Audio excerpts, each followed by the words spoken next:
우리 옆 사람과 한번 인사해 볼까요? 예배에 참 잘 오셨습니다. 예배 참 잘 오셨습니다.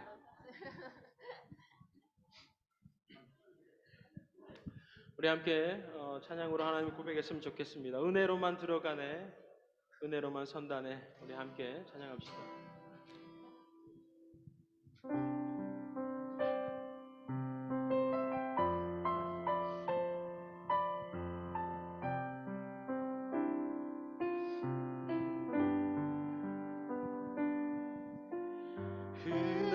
은혜로만 들어가네,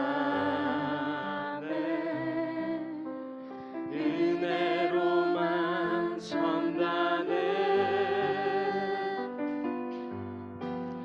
우리의 노력이 아닌 어린 양의 보혈로 그분의 임재 가운데 오라 하시네. 우리를 부르신 그곳 은혜로 들어가네. 아멘. 주님의 은혜, 주님의 은혜. 우리 한 번 더 고백합시다. 은혜로만 들어가네, 은혜로만 들어가네,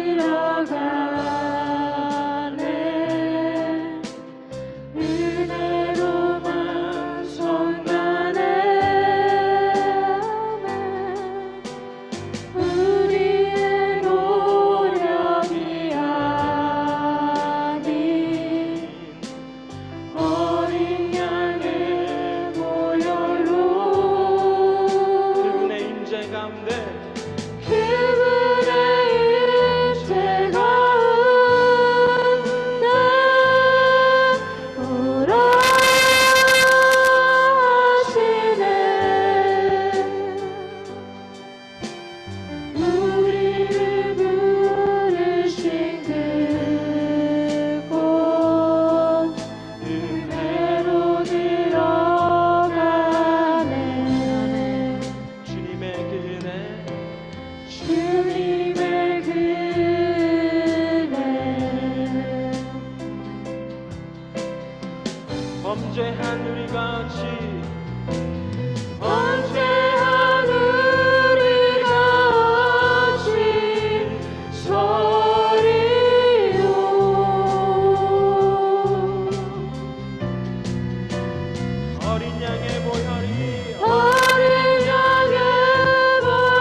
마지막으로 한번 고백합시다. 은혜로만 들어가네.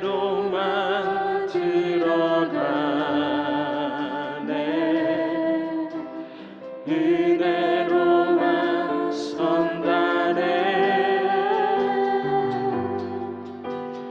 우리의 노력이 아닌 어린 양의 보혈로 그분의 임재 가운데 오라 하시네. 우리를 부르신 그곳 은혜로 들어가네.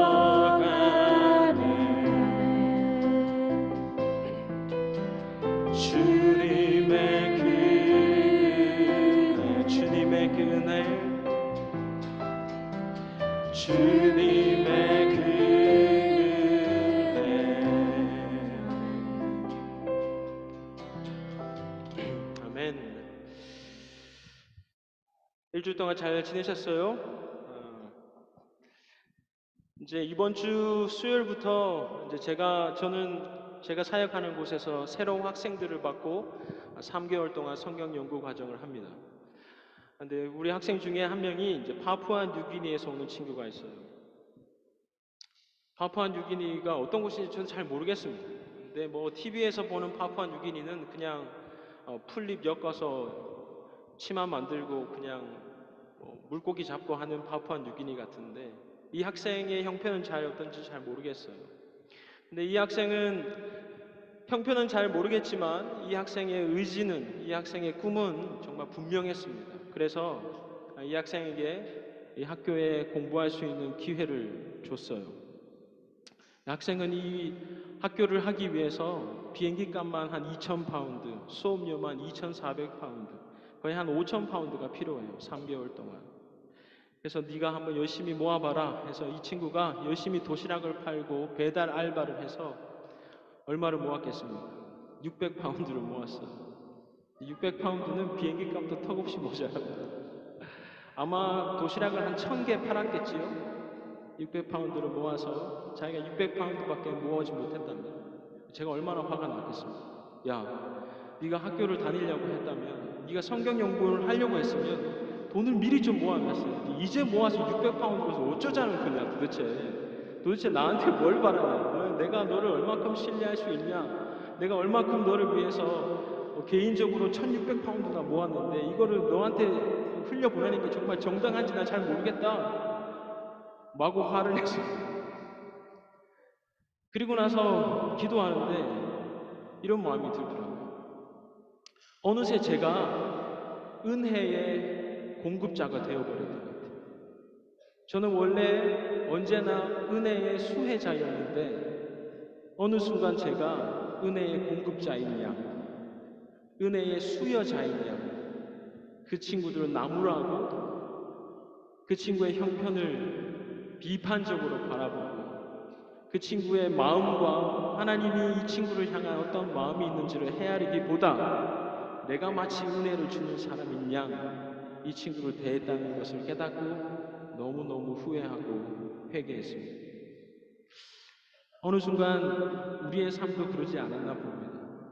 언제는 하나님의 은혜를 그렇게 갈급해하고 하나님의 은혜를 받기 위해서 무릎을 꿇고 눈물로 고백했던 우리의 모습이 있었는데 언젠가 그 모습을 잃어버리고 마치 은혜의 수여자인, 은혜의 공급자인 양 고개가 아파트에 진 적이 없는지 제 스스로 좀 의문을 가졌던 시간이었습니다. 여하튼 감사하게도 많은 분들이 동력을 해주셔서 이 친구 비행기 티켓을 어제 끊었습니다. 그래서 어쨌든 영국에 오게 됐어요. 너무 감사하고, 그러나 이 친구가 얼만큼 3개월 동안 열심을 다할지는 잘 모르겠습니다. 그것이 저의 책임이겠죠. 열심히 공부시켜서 다시 파푸아 뉴기니로 보내서 성경을 가르치는 사람으로 세우는 것이 이것의 고울입니다. 목적입니다. 제가 이 일련의 과정을 겪으면서 여전히 은혜가 필요하구나. 여전히 저에게도 은혜가 필요하고 그 친구에게도 은혜가 필요하고 우리 모두에게 은혜가 필요하구나 느끼는 순간이었습니다. 우리 함께 이 찬양을 고백하면서 우리가 잃었던 은혜가 있다면, 또는 은혜의 수혜자가 아니라 은혜의 수여자인 양 서 있었다면 다시 이 찬양을 고백하며 하나님의 은혜를 곱씹을 수 있었으면 좋겠습니다.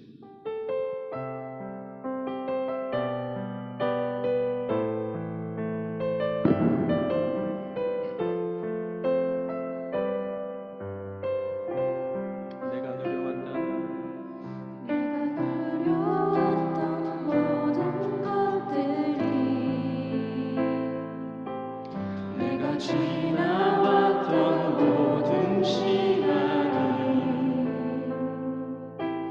내가 걸어왔던 모든 순간이 당연한 것 아니라 은혜였소. 아침 해가 지고 저녁에는 꽃향기와 가을의 열매, 떠나는 계절의 모든 순간이 당연한 것 아니라 은혜였소. 우리 다시 한번 고백합시다. 내가 누려왔던 모든 지나왔던 모든 시간이, 내가 걸어왔던 모든 순간이 당연한 것 아니라 은혜였소. 아멘. 아침 해가 뜨고 저녁에 오는 꽃향기와 가을의 열매, 떠나는 계절의 모든 순간이 당연한 것 아니라 은혜였소. 모든 것이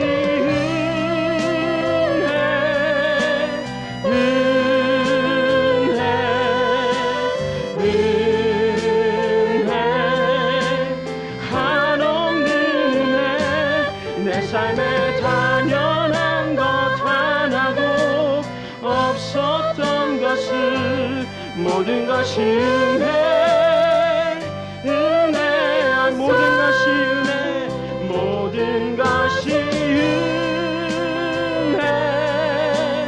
은혜,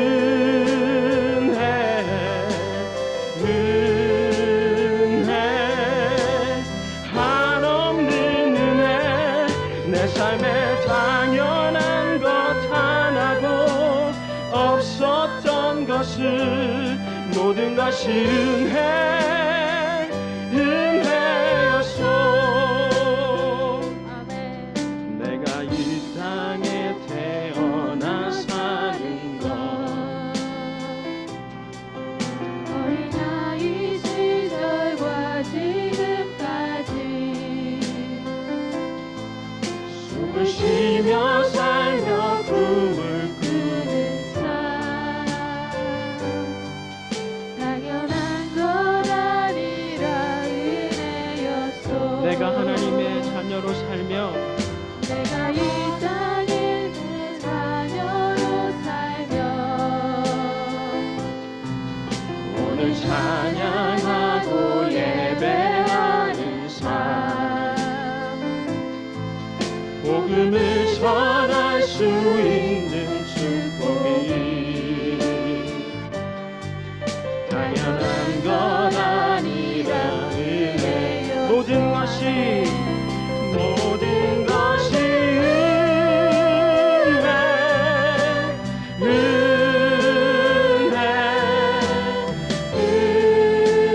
은혜, 한없는 은혜. 내 삶에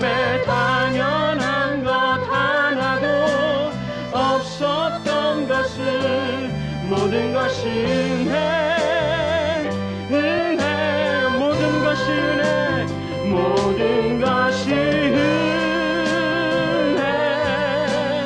은혜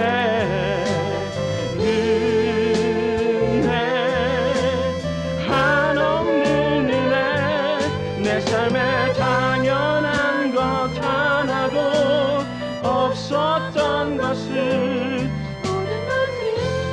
은혜였어 은혜 모든 것이 은혜 은혜 은혜 한없는 은혜 내 삶에 없었던 것을 모든 것이 은혜 은혜였소 모든 것이 은혜 은혜였소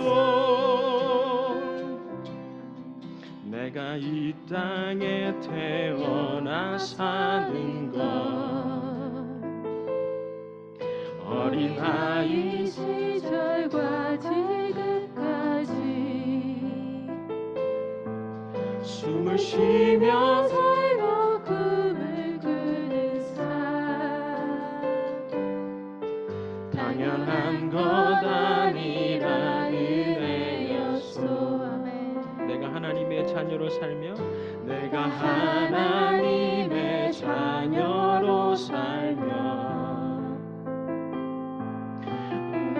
찬양하고 예배하는 삶 복음을 전할 수 있는 축복이 당연한 것 아니라 은혜였소 당연한 것 아니라 은혜였소 당연한 것 아니라 은혜였소 아멘.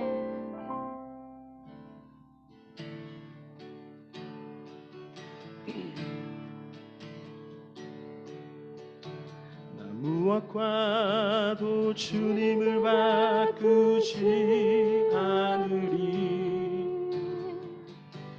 다른 어떤 은혜 구하지 않으리 오직 주님만이 내 삶에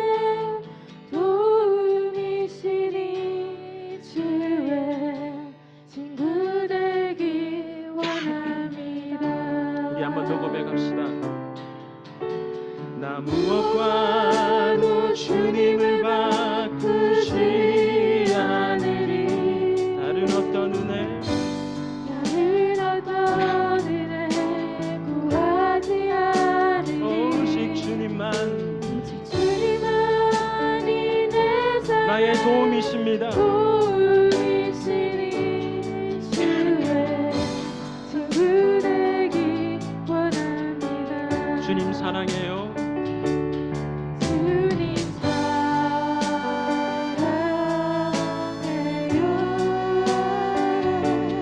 온 마음과 정성 다해 하나님의 신실한 친구 되기 원합니다. 주님 사랑해요. 주님 사랑해요. 온 마음과 정성 다해 하나님의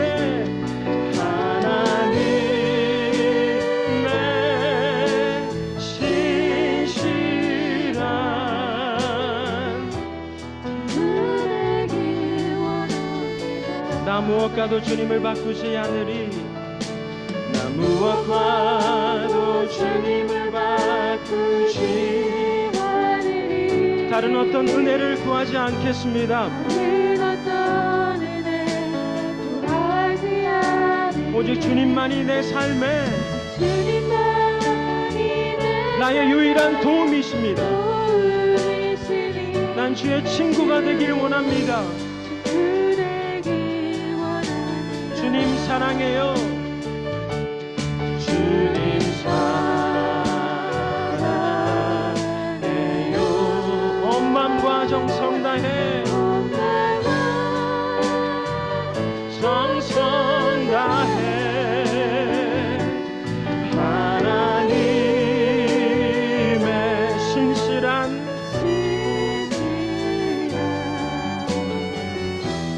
그대기 원 주님 사랑해요. 주님 사랑해요.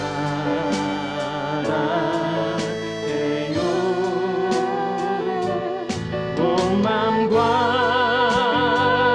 정성 다해 하나님의 신실한 친구 되길 원합니다. 주님 사랑해요.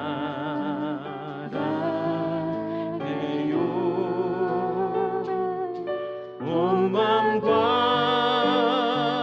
정성 다해 하나님의 신실한 친구 되길 원합니다. 아멘.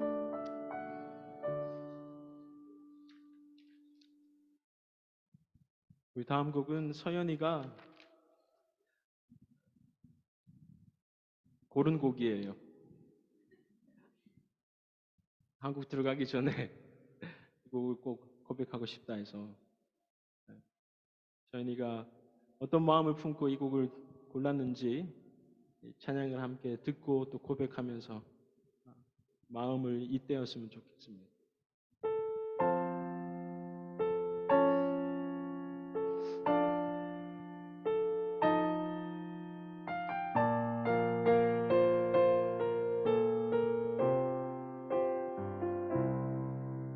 내일 우리의 삶 다시 주 앞에 오직 주의 뜻 담기를 원하네. 천국의 삶을 함께 누리도록 사랑하며 살아가기 원하네. 매일 우리의 삶 다시 주 앞에 오직 주의 뜻 담기를 원하네. 천국의 삶을 함께 누리도록 사랑하며 살아가기 원하네.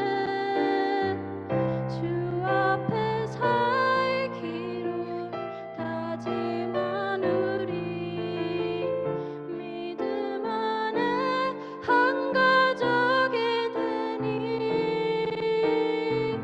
주 앞에 서게 될 그날까지 기쁨으로 섬기며 살아가리.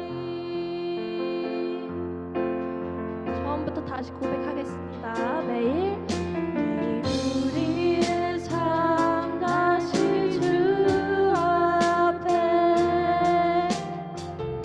오직 주의 뜻 담기를 원하네. 천국의 삶을 함께 누리도록 사랑하며 살아가기 원하네.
우리 함께 이 찬양으로 예배로 나아가기를 원합니다. 우리 모두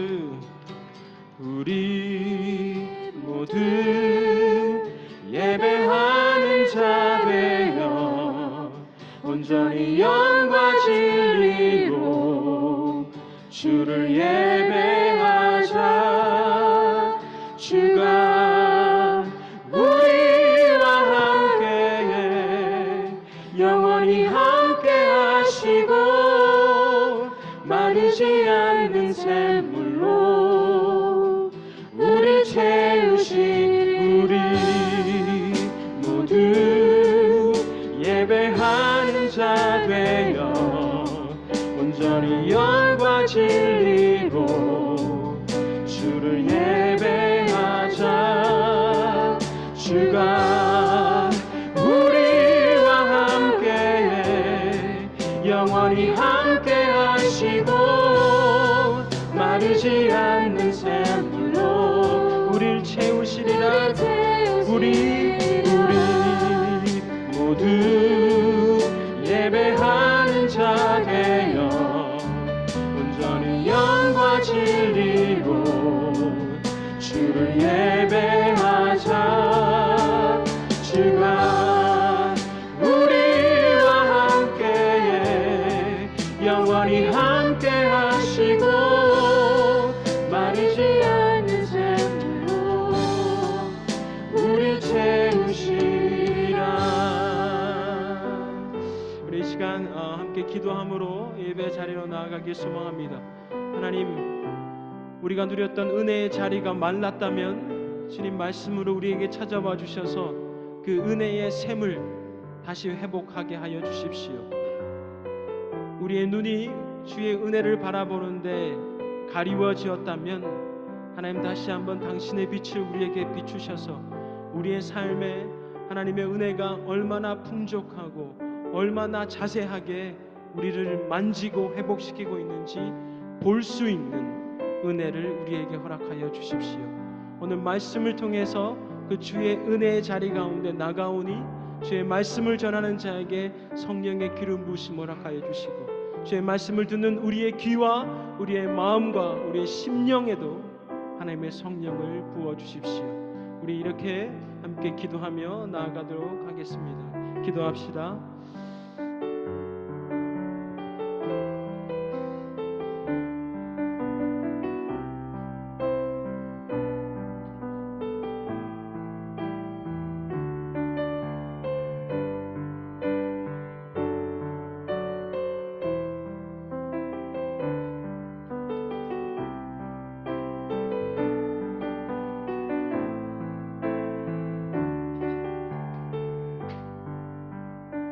이사야 53장 1절에서 9절입니다.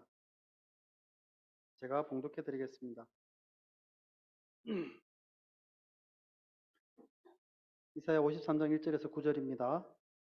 우리가 전한 것을 누가 믿었느냐? 여호와의 팔이 누구에게 나타났느냐?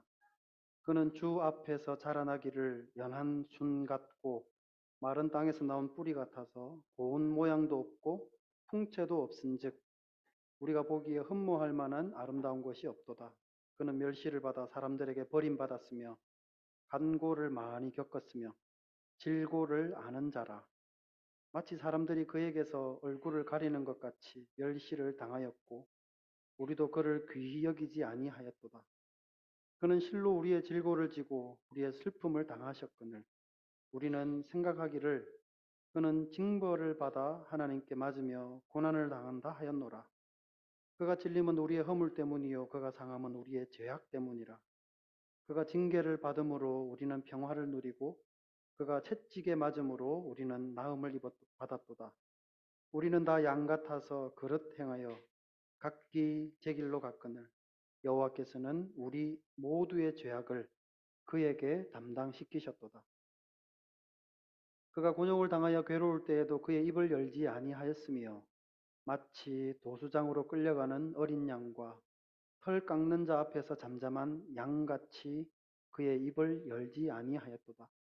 그는 곤욕과 신문을 당하고 끌려갔으나 그 세대 중에 누가 생각하기를 그가 살아있는 자들의 땅에서 끊어짐은 마땅히 형벌받을 내 백성의 허물 때문이라 하였으리요.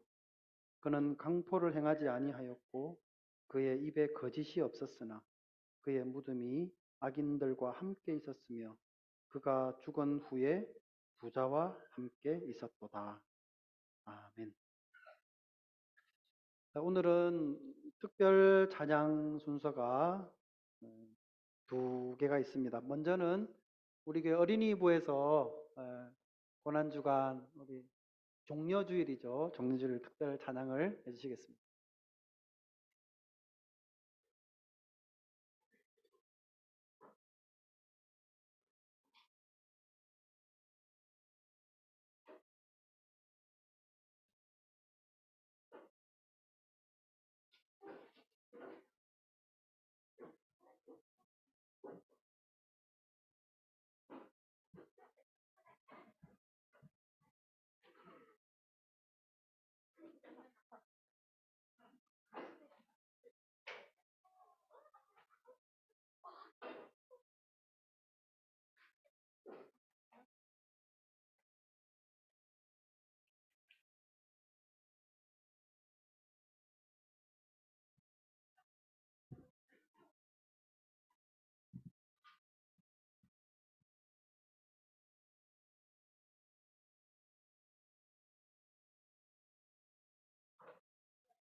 호산나 호산나 겸손의 왕이여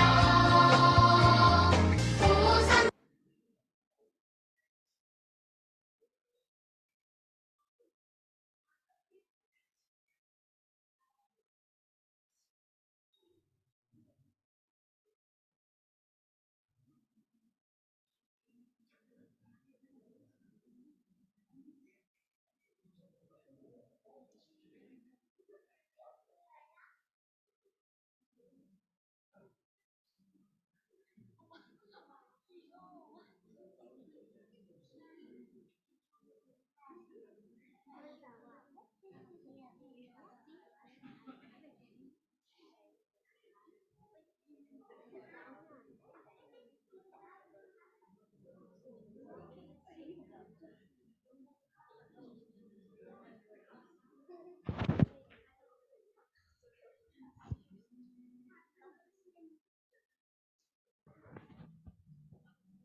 네, 너무 감사합니다.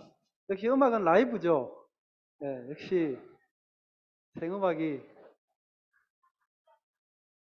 네, 사실 예수님이 예루살렘으로 올라가시는 이 호산나 소리를 들으셨을 때는 아주 비장한 순간이었는데 우리 어린이 부에서 부르니까 마치 행복한 이 입성인 것 같은 느낌이 들었습니다.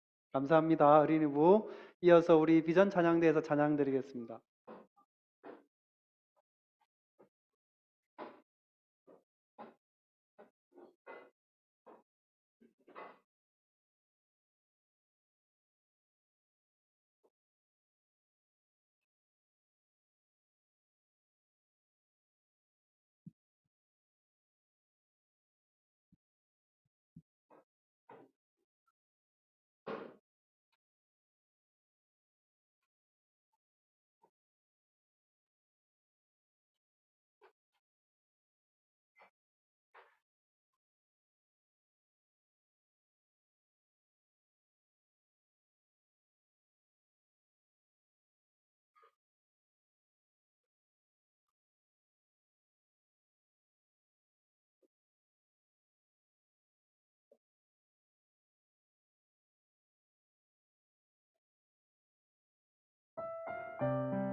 네, 감사합니다. 자, 이제 주일학교 학생들은 이동해 주시기 바랍니다.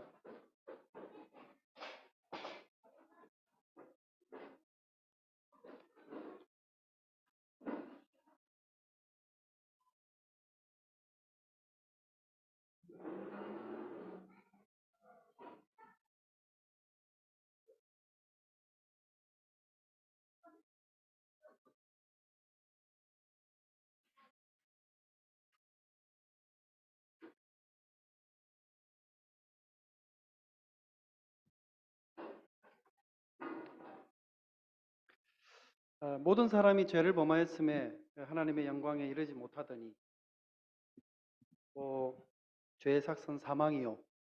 우리는 이런 말씀들을 통해서 사람이 죄로 인해서 영원한 죽음에 처할 수밖에 없는 운명이었다는 사실을 우리는 잘 알고 있습니다. 근데 하나님께서 독생하시는 예수님을 보내셨고 그분은 십자가에서 우리 죄를 속하시기 위해 계속적인 죽음을 죽으셨습니다. 이것은 하나님의 뜻일 뿐만 아니라 예수님의 뜻이기도 했습니다. 하나님이 가라 그러시니 마지 못해서 그냥 오신 게 아니라 예수님도 당신 스스로 우리들을 위해서 기꺼이 이 죽음의 고통을 감당하시기로 작정하셨습니다. 하나님께서 그리고 예수님께서 왜 이런 엄청난 고통을 감수하고 당하셔야 되는 이런 일을 왜 하셨을까요?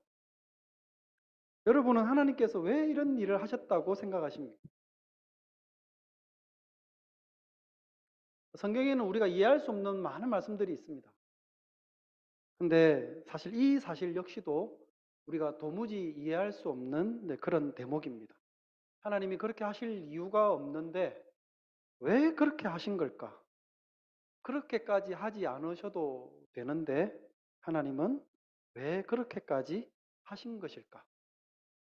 예수님은 우리 사람들에게 이 빚진 게 없는 분이십니다. 그런데 이 일을 감당하러 오셨습니다. 그 이유에 대해서 성경은 딱 한 가지를 말씀합니다. 하나님께서 우리를 사랑하신 까닭이다라고 말입니다.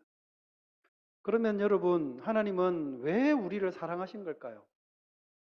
하나님은 우리를 왜 사랑하신 걸까요? 여러분은 그 이유를 알고 계십니까? 그 드라마를 보면 종종 그 신데렐라 스토리 같은 그런 류의 스토리가 많이 등장하죠. 아주 좋은 가문에 학벌도 좋고 모든 사람들의 선망의 대상인 남자가 있는데 성격까지 좋아요. 이 남자가 한 여자를 사랑하게 됐습니다. 근데 이 여인은 너무나 어려운 가정 형편에 홀어머니를 부양하느라 대학 갈 꿈도 못 꾸고 그렇게 일 저일 닥치는 대로 알바하면서 그렇게 힘겹게 사는 여인이었습니다. 근데 이 남자가 이런 여인을 사랑하게 되었습니다. 밤에 누우면 계속 그 여인의 얼굴만 생각이 납니다. 아침이 되면 그냥 이유 없이 그 여인이 있는 곳을 주변을 이렇게 맴돌고 있습니다. 이것을 알게 된 이 남자의 엄마가 아들을 부르죠. 야 이놈아, 네가 뭐가 부족해서 저런 여자아이를 좋아하느냐? 도대체 이유가 뭐냐? 라고 묻죠. 남자가 뭐라고 대답을 합니까? 어머니, 사랑하는데 이유가 뭐가 있겠습니까? 언제부터인지는 모르겠어요. 근데 이 남자는 이 여인에게 사랑을 느끼기 시작합니다. 저기 윗몸이 이렇게 가다가 막 눈이 갑자기 뿅 가기도 하고 입에 묻어있는 커피에 이 카푸치노 거품을 이렇게 닦아주다가 갑자기 마음이 가기도 하고 근데 어느 순간 이 여인을 사랑하게 됐습니다. 엄마가 볼 때는 이해가 안 되죠. 도대체 이 아이가 뭐가 부족해서 저런 아이를 좋아하고 사랑하게 됐을까? 도대체 이유가 뭘까? 하나님께서 우리를 위해서 하신 이 모든 일에 대한 이유도 바로 그 사랑 때문이라고 이야기를 하십니다. 근데 여전히 우리들에게는 이 아들의 엄마처럼 여전히 하나님께 하고 싶은 질문이 남아 있습니다. 하나님, 왜 하나님께서 뭐가 모자라서 우리를 사랑하셨습니까? 라는 겁니다. 우리에게 정말 하나님이 그렇게 하실 만한 가치가 있습니까? 라고 우리는 묻고 싶습니다. 이 질문에 대해서 우리가 갖고 있는 답은 여전히 모른다입니다. 도무지 우리는 그 이유를 알 수 없습니다. 그런데 한 가지 중요한 사실이 있습니다. 그렇게까지 하나님이 하신 이유가 사랑 말고는 설명이 불가능하다는 사실입니다. 하나님께서 죄인인 우리를 어떻게 사랑하셨는지는 우리는 알 수가 없습니다. 왜 우리를 사랑하시는지 사실은 우리는 모릅니다. 그렇지만 그렇게 하신 이유를 말한다면 그것은 사랑밖에 없습니다. 이것은 틀림없는 사실입니다. 지난 주일날 예배를 드리고 나서 예배 마치고 이제 정리하고 집에 가려고 하고 있는데 둘째 딸 재은이가 전화를 했습니다. 울면서 배가 아프다고. 그 전전날 아프다고 전화했길래 응급실에 우리가 갈 수는 없는 처지고 해서 응급실에 가서 가라 했더니 갔다가 그 응급실에서 그냥 진통제 처방만 해주고 왔다는 겁니다. 근데 또 진통제 약효가 떨어지면 또 막 떼굴떼굴 구르고 그래서 그 전화를 받고 이제 성은이 엄마랑 런던까지 가서 재현이를 픽업을 해서 다시 여기 와서 그날 밤에 응급실에 데리고 갔습니다. 피를 뽑고 소변 검사를 하고 했는데 아무 이상이 없다는 거예요. 여기서도 진통제만 처방을 해주는 거예요. 근데 또 진통제 약효가 떨어지면 또 아파서 그냥 죽는 듯이 그냥 떼굴떼굴 구르고 하는 그런 상황이 계속되었습니다. 병원에서는 이상이 없다고 그러니까 이유는 모르겠는데 딸은 아파서 울고 있고 차라리 그냥 내가 아프면 아팠지 아파하고 있는 이 딸을 보는 게 참 고통스럽다. 어느 부모님인들 그렇지 않겠습니까? 아마도 여러분도 아마 그런 상황이라면 그렇게 하셨겠지만 정말로 이런 기도가 나오더라고요. 아, 하나님 차라리 내가 아프게 해주세요. 그러니까 어느 부모님인들 정말로 실제로 그렇게 바꿀 수 있다면 다 바꾸려 하지 않겠습니까? 근데 그렇게 할 수 있게끔 마음을 갖게 만드는 것은 한 가지 말고는 없습니다. 사랑이죠, 사랑. 정말로 사랑하면 그렇게 할 수 있습니다. 바꿀 수만 있다면 그렇게 내가 차라리 고통을 당하고 자식은 그 고통에서 노임을 받을 수 있다면 정말로 그렇게 할 수 있습니다. 오히려 기꺼이 부모님이라면 그렇게 할 것입니다. 물론 어쨌든 결과적으로는 잘 이제 이렇게 치료가 돼서 학교로 갔습니다. 여기서 이제 여담을 하나 말씀을 드리면 엊그제 이제 레터가 하나 날라왔더라고요. 여러분 율레저라고 들어보셨습니까? 울트라 로 에미션 존? 런던으로 가면서 성은이 엄마가 그 차지 냈냐고 그래서 지난번에 갈 때 등록을 해놨기 때문에 자동으로 이렇게 빠지는 줄 알았는데 그게 어떻게 안 됐던가 봐요. 그래서 페널티라고 해가지고 90파운드가 날라왔습니다. 성은이 엄마도 지금 처음 들을 거예요. 제가 그걸 보고 냉큼 내고 편지는 없애버렸죠. 근데 딸이 안 아프고 나불거리고 잘 지내고 있으니까 90파운드 하나도 아깝지 않습니다. 물론 나중에 이제 성은이한테 잔소리는 듣겠죠, 제가. 그러니까 사랑하면 그렇게 할 수 있습니다. 사랑하면 누구나가 그렇게 할 수 있습니다. 하나님께서 우리를 왜 사랑하는지는 사실은 우리는 모릅니다. 그런데 하나님의 독생자 예수 그리스도께서 이 땅에 오셔서 우리를 위한 대속적인 죽음을 죽으신 이유가 이 사랑 말고는 절대로 불가능하다는 것을 우리는 잘 알고 있습니다. 그래서 우리는 성경이 그 사랑 때문이라는 그 말씀을 우리는 믿습니다. 사랑이 이유가 되지 않고는 절대로 어느 누구도 다른 누군가를 위해서 대신 희생을 기꺼이 감당할 수 없을 것이고 그렇게 하려 하지 않을 것입니다.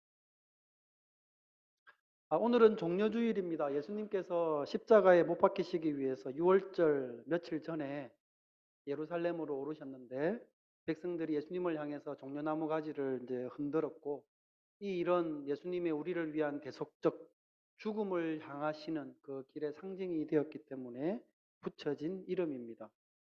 그리고 이번 한 주간 아까도 광고를 드린 것처럼 예수님이 십자가에 못 박히시기 전까지 가장 많은 고난을 당하셨기 때문에 이번 한 주간을 고난주간이라고 그렇게 부릅니다. 그런 의미에서 오늘 예수님께서 우리를 사랑하셨기 때문에 기꺼이 감당하셨던 그 고난을 여러분과 함께 묵상해 보려고 그럽니다. 구약 말씀 가운데 예수님의 그 고난을 가장 잘 묘사한 책이 바로 오늘 본문인 이사야 53장 말씀입니다. 오늘 본문은 고난받는 종의 노래로 알려져 있는데요. 그만큼 성육신 하셔서 여호와의 종으로 이 땅에 오신 예수 그리스도의 사역인 이 사역의 절정인 이 십자가 사건을 마치 그 십자가 사건이 벌어지고 있는 현장에서 목격하고 있는 것처럼 그렇게 진술을 하고 있고 생생하게 묘사해 주고 있는 말씀이 오늘 이사야 53장 말씀입니다. 그리고 과거에 했던 이 이사야 선지자의 예언은 그때로부터 무려 700년이 지나서 예수님 시대가 되어서 정확하게 그 예언이 이루어지게 되는데요. 그 내용을 오늘 여러분과 함께 묵상을 하려고 그럽니다. 오늘 본문은 여호와의 종이 지극히 보잘것없는 그런 모습으로 많은 사람들에게 멸시와 천대와 고통 당하신 것에 대한 기록을 해주고 있습니다. 1절 말씀에 보면 우리가 전한 것을 누가 믿었느냐? 여호와의 팔이 누구에게 나타났느냐? 여기서 우리가 누구냐 하면 이사야 선지자를 비롯한 다른 많은 선지자들을 가리킵니다. 이 선지자들이 장차 오실 메시아이신 예수님에 대해서 예언하고 선포했습니다.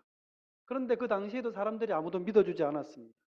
메시아에 대한 예언의 말씀도 받아들이려 하지 않고 실제로 나중에 예수님이 오셔서 하나님 나라의 복음을 전하실 때에도 그 당시의 백성들 역시 주님의 말씀을 대부분 믿으려 하지 않았습니다.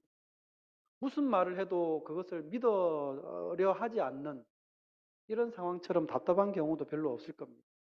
진리를 말하는데도 진리를 믿어주지 않습니다. 도리어 핍박합니다. 예수님이 사람들에게 바로 그러한 불신을 당하셨습니다. 너무나 잘 아시는 대로 옛날에는 태양이 지구를 돈다고 생각을 했습니다.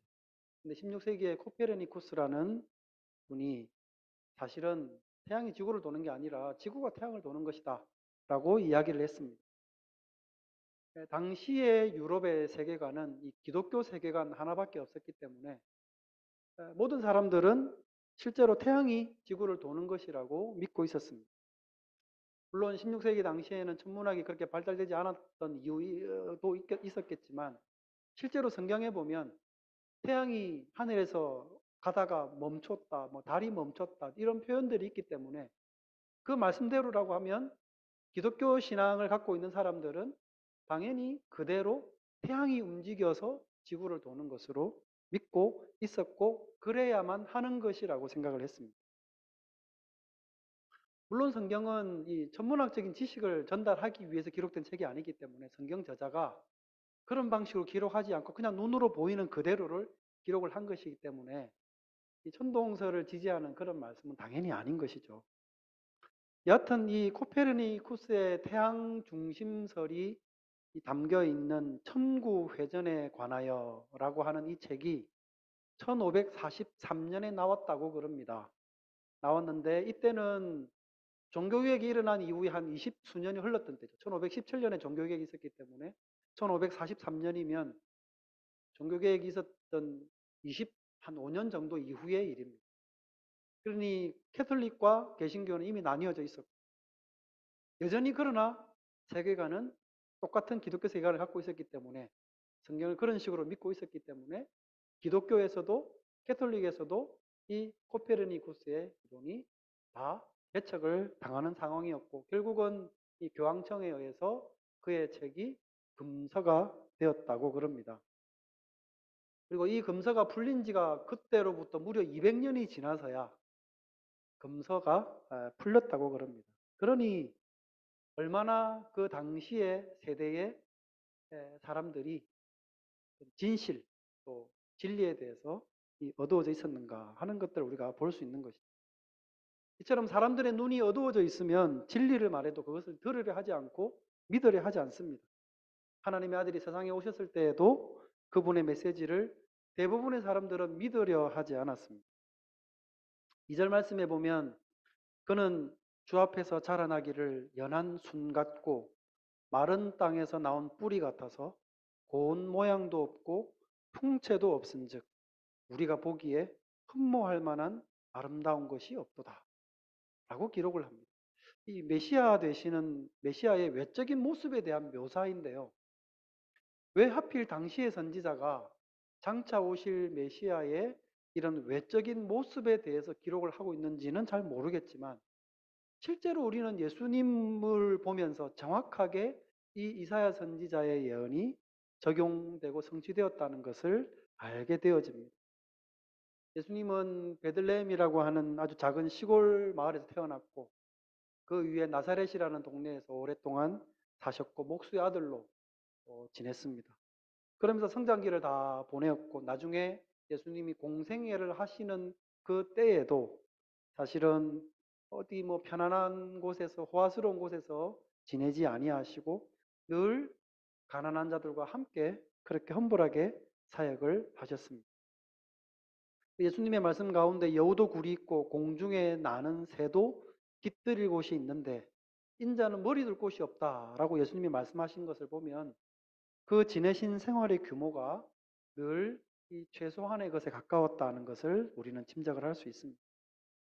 그리고 예수님의 외모 역시도 별로 특별할 것이 없었습니다. 모세는 태어날 때 매우 모양 그 모습이 준수했다라고 기록이 되어 있고 다윗도 보면은 그가 어릴 적에 얼굴이 붉고 또 눈이 빼어났다라고 이렇게 표현했는데 예수님을 가리켜서는 그런 풍채도 없고 그런 매력도 없었던 것 같습니다. 그러니까 외모를 보고 쉽게 사람을 평가하는 대부분의 사람들에게는 정말로 보잘것없는 모습을 한 분이 예수님이셨습니다. 그리고 실제 나이보다 훨씬 더 나이도 더 들어 보였던 것 같습니다. 요한복음 8장에 보면 예수님의 모습을 어느 정도 연상할 수 있는 장면이 하나 나오는데요. 예수님이 유대인들에게 이렇게 말씀하십니다. 뭐 너희가 하나님의 말씀과 내가 너에게 이르는 말을 너희가 잘 지키면 너희가 죽음을 보지 않게 될 것이다. 영원토록. 이런 말씀을 했더니 유대인들이 아니 우리 조상 아브라함도 우리 또 그 이후에 구약의 많은 선지자들도 다 살다가 죽었는데 당신이 뭐길래 도대체 당신이 뭐길래 당신의 말을 들으면 우리가 영원히 산다고 그러느냐?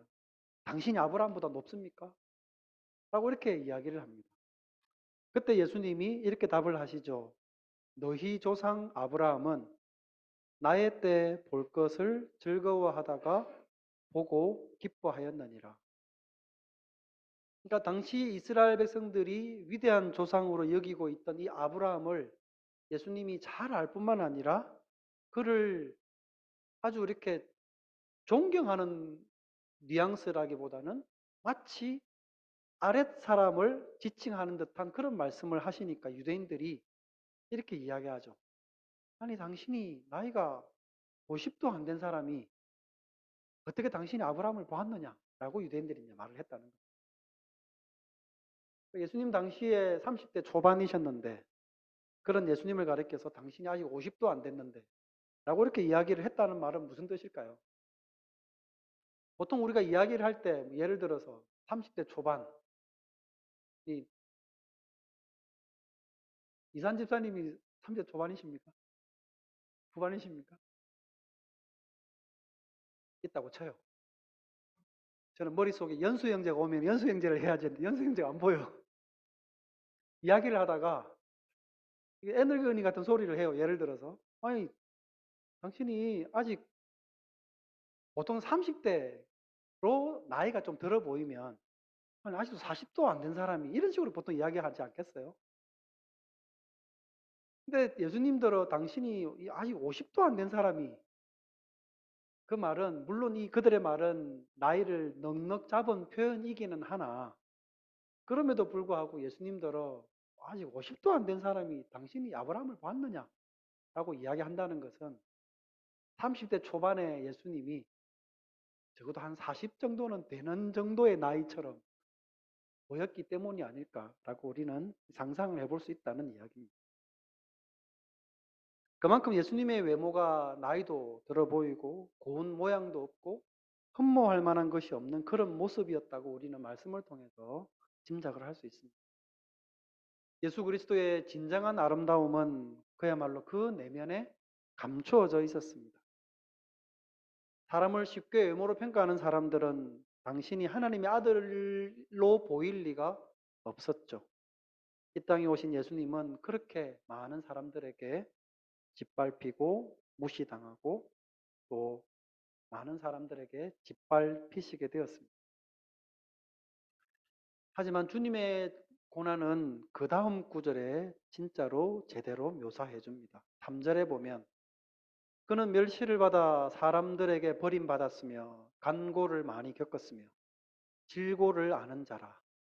마치 사람들이 그에게서 얼굴을 가리는 것 같이 멸시를 당하였고 우리도 그를 귀히 여기지 아니하였다. 간고와 질고라고 되어 있는 이것은 사람이 겪을 수 있는 모든 슬픔과 고통을 총체적으로 표현한 말입니다.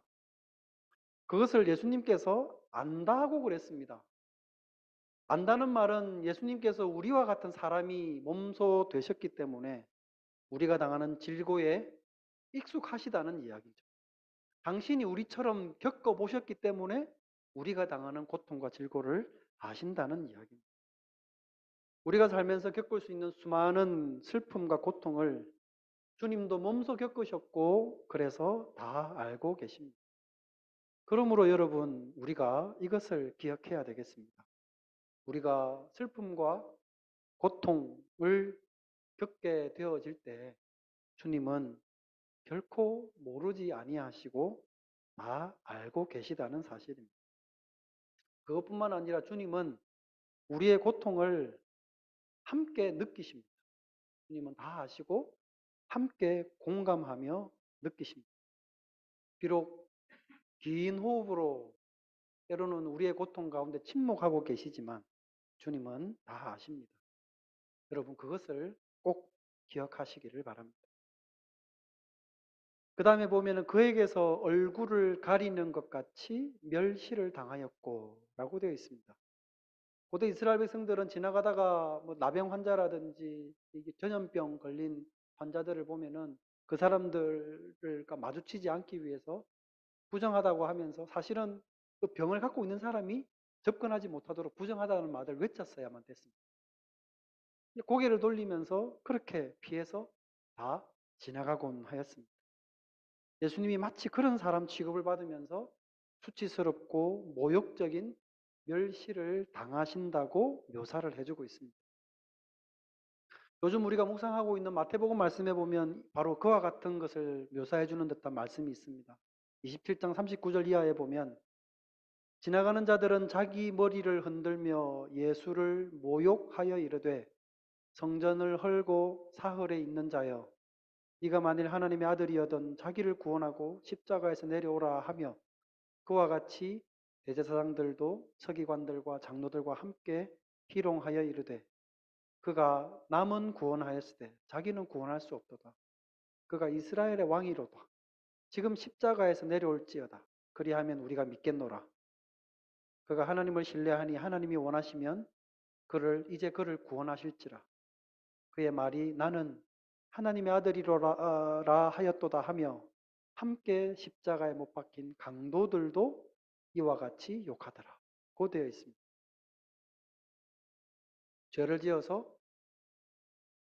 예수님처럼 처형을 당할 그 사람들조차도 예수님을 향해서 욕을 했다고 그랬습니다.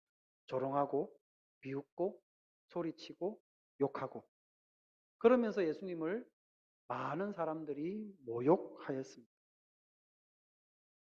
4절에 보면 그는 실로 우리의 질고를 지고 우리의 슬픔을 당하였거늘 우리는 생각하기를 그는 징벌을 받아 하나님께 맞으며 고난을 당한다 하였노라. 그러면서 백성들은 예수님의 그런 고통과 죽음이 당연하다고 생각을 했습니다. 그러면서 예수님들어 십자가 위에 있는 예수님들어 손가락질하면서 그 사람은 당연히 하나님으로부터 징벌을 받을 짓을 했기 때문에 그렇게 저렇게 고난을 받는 거야. 그렇게 벌을 받는 거야. 라면서 예수님의 십자가 아래에서 외쳐댔습니다. 이 동상이몽의 그야말로 절정이 아닐까 저는 그렇게 생각합니다. 그리스도는 죄인들을 위해서 질고와 고통과 심지어 우리의 슬픔까지도 다 짊어지려 하시는데 사람들은 그가 하나님께 벌을 받아서 저런 고통을 당한다라고 소리치며 비웃고 있습니다. 여러분은 살면서 이런 모욕을 누군가에게 느껴보신 적이 있습니까? 그러나 그분께서 이런 모욕까지도 참으시면서 성취해 내신 일에 대해서 그 다음 구절이 말씀해 줍니다. 그가 찔림은 우리의 허물 때문이요. 그가 상함은 우리의 죄악 때문이라. 그가 징계를 받음으로 우리는 평화를 누리고 그가 채찍에 맞음으로 우리는 나음을 받았도다. 우리는 다 양 같아서 그릇 행하여 각기 제 길로 갔거늘 여호와께서는 우리 모두의 죄악을 그에게 담당시키셨도다. 우리는 다 양 같아서 양들은 시력이 별로 안 좋답니다. 그래서 움직일 때는 무리를 지어서 가면서 앞에 그 가는 친구가 가는 곳에 그냥 쫄래쫄래 땅을 보면서 따라간다고 그럽니다. 그러다가 앞에 양이 위험한 길로 가도 바보같이 또 그렇게 또 따라간대요. 그게 양이랍니다. 근데 우리는 주님이 보시기에 바로 이런 양 같은 존재라는 거죠. 영적으로 밟지 못해서 당장 눈앞에 보이는 것만 졸졸 쫓아 살아가는 양과 같은 존재라는 겁니다.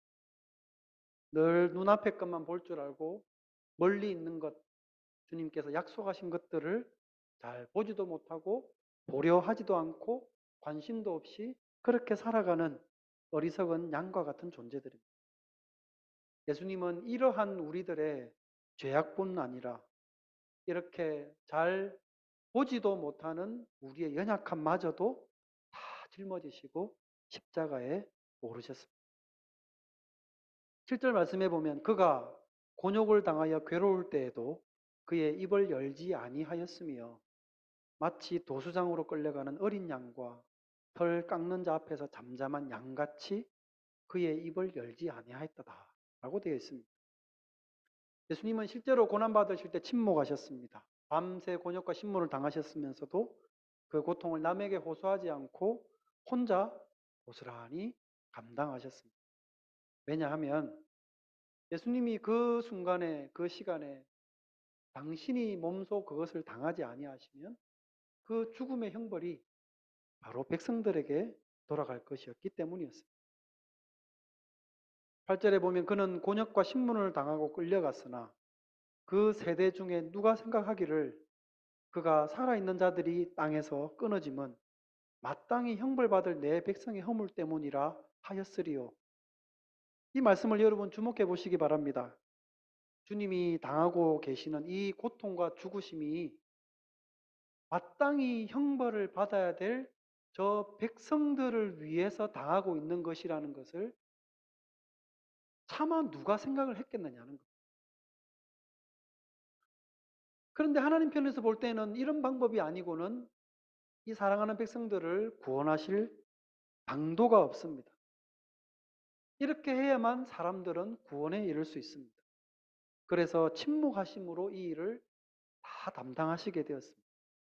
하나님께서 이런 상상하지 못하는 이런 일을 계획하시고 준비하셔서 그리스도를 통해서 감당하고 계시다는 사실을 선지자가 예언했을 때뿐만 아니라 예수님 오셔서 예수님이 고통을 당하신 그 순간에도 과연 어느 누가 그것이 자기들을 위한 고통이라는 것을 생각이나 했겠느냐는 이야기입니다. 9절 말씀해 보면 그의 무덤이 악인들과 함께 있었으며 그가 죽은 후에 부자와 함께 있었도다.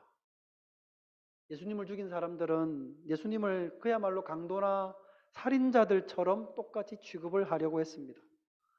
예수님을 처형을 하고 시신을 내려가지고는 제대로 장례를 치러주지도 않고 아무나 이 시신을 가져가라고 그랬습니다. 다행히 이 아리마드 요셉이라고 하는 부자가 그 시신을 거두어다가 자기가 사놓은 그 무덤에다가 예수님을 안치시키게 되었습니다. 그렇게 함으로써 우리 주님의 부활의 서막이 준비되고 있었던 것입니다. 이렇게 해서 이사야 선지자는 예수님으로부터 무려 700년 이상 전에 장차 오실 메시아에 대해서 예언해 주었습니다. 여러분, 우리는 그래서 이 십자가 사건을 새기고 또 새겨야 되겠습니다. 보통 사람들은 이야기를 많이 하죠. 세상에서 있는 이 3대 성인을 꼽는다면 뭐 예수님과 부처와 공자 이렇게들 이야기를 하는데, 그런 식으로 예수님을 한 성인의 한 사람으로 꼽는 걸 보면서 별로 늘 저는 못마땅했었는데요. C.S. 루이스가 비슷한 말을 했더라고요.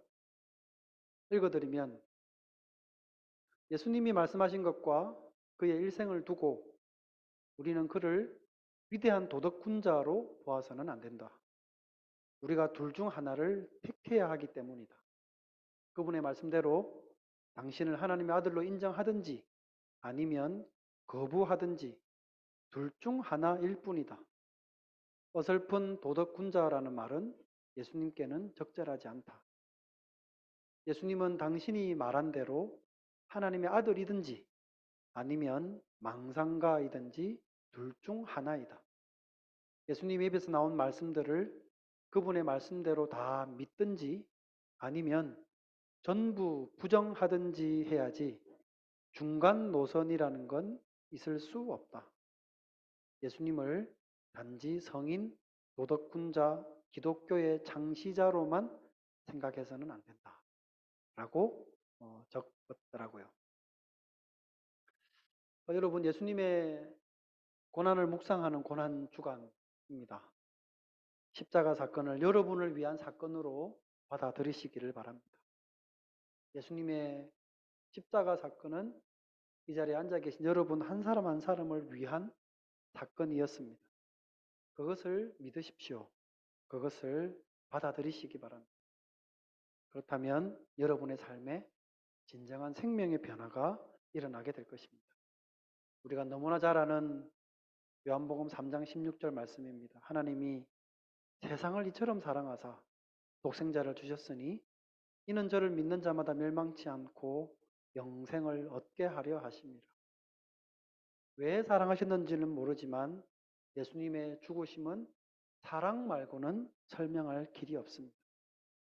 예수 그리스도의 이 생명의 은혜가 여러분이 믿음으로 그것을 받아들이심으로 이 은혜가 여러분의 것이 되시기를 주님의 이름으로 축원드립니다.